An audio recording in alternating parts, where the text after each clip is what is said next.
Shalom, saya Feby Rakulda Salah akan memaparkan konsep manusia menurut psikologi dan konsep manusia menurut Alkitab.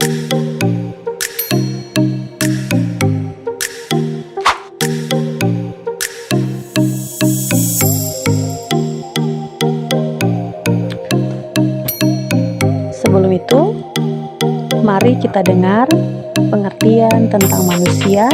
Menurut Wikipedia Bahasa Indonesia, manusia adalah spesies primata yang jumlahnya paling banyak dan tersebar luas.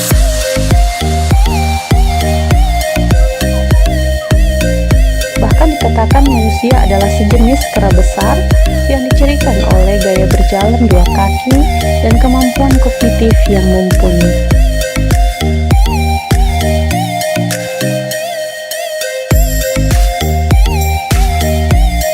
Adalah makhluk sosial yang kompleks yang saling bekerja sama dan bersaing, mulai dari keluarga dan jaringan kekerabatan hingga politik.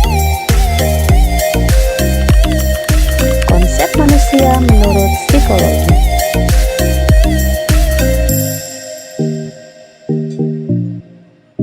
Pertama adalah teori psikoanalisis yang memandang manusia sebagai homo valens atau manusia yang berkeinginan, dengan 3 unsur kepribadian manusia, yaitu id, ego, dan superego. Id adalah bagian dari kepribadian manusia yang menyimpan dorongan-dorongan biologis manusia. Id sebagai pusat insting atau hawa nafsu. Id bergerak dengan berdasar pada prinsip kesenangan untuk memenuhi kebutuhannya. Bahkan id dikatakan adalah tabiat hewani yang dimiliki manusia. Sedangkan ego adalah mediator antara hasrat-hasrat hewani yang dimiliki manusia dengan tuntutan realistis dan rasional. Ego menyebabkan manusia dapat menundukkan hasrat hewaninya dan hidup dengan rasional sebagai pribadi yang normal. Dan superego adalah unsur moral dalam pertimbangan terakhir manusia. Superego merupakan polisi kepribadian yang mewakili hal-hal ideal manusia. Selanjutnya ada teori behaviorisme yang memandang manusia sebagai homo mechanicus atau manusia mesin. Perilaku manusia merupakan hasil proses belajar dari lingkungannya. Manusia merupakan makhluk yang tingkah lakunya dikontrol oleh faktor-faktor dari luar. Tingkah laku seseorang ditentukan oleh banyak dan macamnya penguatan yang diterima dalam situasi hidupnya. Tingkah laku dipelajari ketika manusia berinteraksi dengan lingkungannya. Teori kognitif. Teori yang dibangun oleh Piaget memandang manusia sebagai makhluk yang mampu berinteraksi secara aktif dengan lingkungannya melalui cara berpikir. Manusia dipandang sebagai makhluk homo sapien atau selalu berusaha memahami lingkungannya.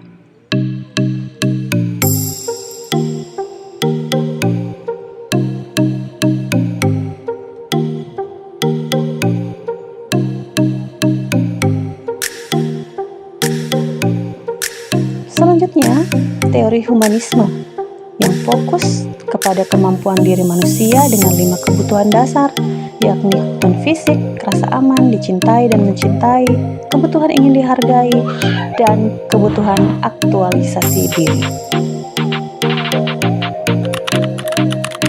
Implikasi konsep manusia menurut psikologi dalam pendidikan.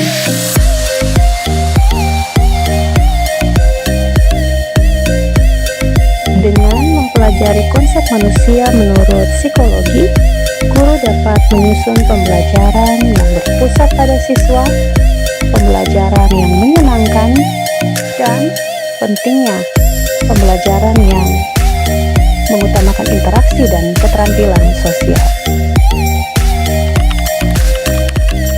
Konsep manusia menurut Alkitab.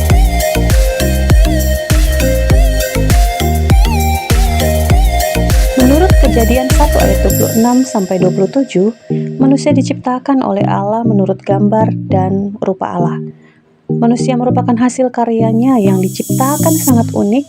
Ia menciptakan manusia dengan tangannya sendiri dari debu tanah dan menghembuskan nafas sehingga manusia hidup.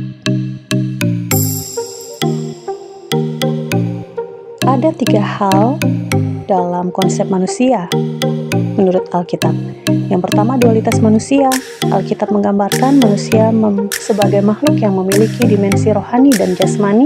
Jiwa manusia adalah bagian yang kekal yang membedakan kita dari makhluk ciptaan yang lainnya.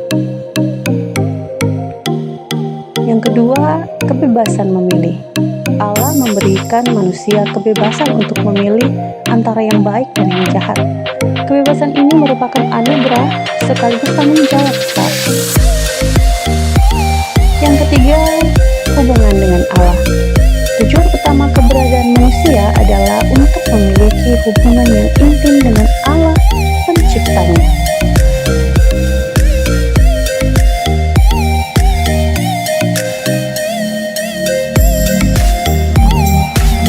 Dalam konsep tentang manusia menurut Alkitab, kita tidak bisa membuang 3 prinsip ini, yaitu tentang kejatuhan manusia, penebusan, dan pemulihan. Di mana manusia jatuh ke dalam dosa yang mengakibatkan konsekuensi penderitaan, kematian, dan kerusakan gambar Allah. Dan Allah tidak meninggalkan manusia yang berdosa. Melalui Yesus Kristus, Allah menawarkan penebusan dan pemulihan. Yesus mati di kayu salib untuk menanggung hukuman dosa. Dan pemulihan pun terjadi, yakni pemulihan hubungan dengan Allah melalui iman kepada Yesus Kristus, di mana Roh Kudus bekerja dalam diri orang percaya untuk hidup sesuai dengan kehendak Allah. Dan manusia bisa memahami tujuan hidupnya, yaitu untuk memuliakan Allah dan melayani sesama. Implikasi konsep manusia bagi pendidikan Kristen.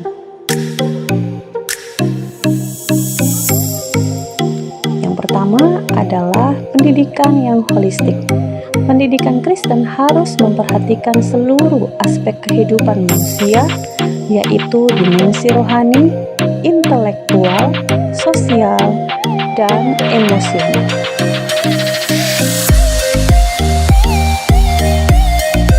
Yang kedua adalah penanaman nilai-nilai Kristiani. Pendidik perlu menanamkan nilai-nilai Kristiani seperti kasih, kebenaran, keadilan dalam diri peserta didik.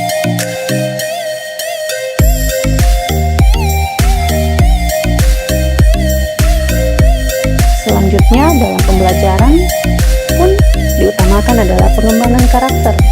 Pendidikan Kristen bertujuan untuk membentuk karakter Kristiani yang utuh pada peserta didik.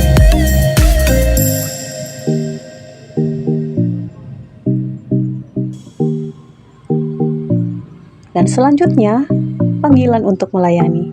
Peserta didik perlu diajarkan untuk memiliki hati yang melayani dan berkomitmen untuk membuat perbedaan di dunia, yakni dirinya sebagai garam dan terang dunia.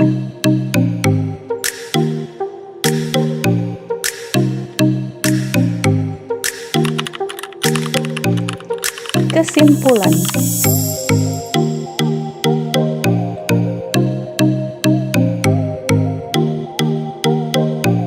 Yang pertama, konsep manusia menurut psikologi menyoroti 3 aspek utama perkembangan manusia, yakni kognitif, emosi, dan sosial. Pemahaman ini memiliki implikasi bagi pendidikan, yaitu pembelajaran yang berpusat pada siswa, penciptaan lingkungan belajar yang menyenangkan, pentingnya interaksi sosial dan pengembangan keterampilan sosial. Dengan memahami perkembangan manusia, pendidik dapat merancang pengalaman belajar yang lebih efektif dan bermakna.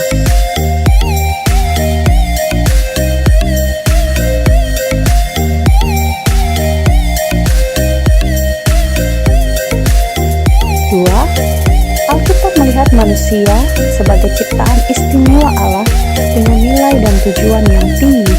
Kita memiliki kebebasan memilih, namun juga rentan terhadap dosa.